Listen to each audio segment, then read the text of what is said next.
Learning that the homeless often do not receive adequate dental hygiene, Catherine took action. She forged a partnership between LECOM's School of Dental Medicine and the Salvation Army. Catherine's team assembled and distributed 1,500 dental kits, and she's arranged diagnostic and educational services to be continually provided by LECOM students through Salvation Army's Hope Crisis Center. Now that's something to smile about.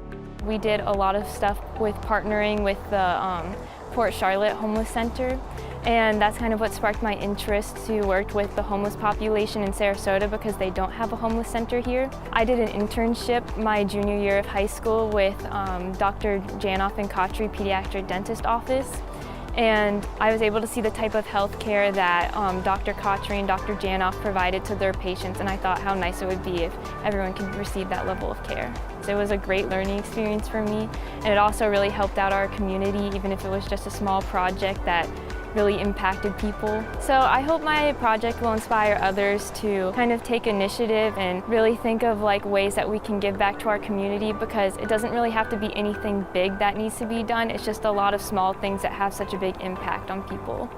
My name is Catherine Alvaro, and I'm a Gold Award Girl Scout.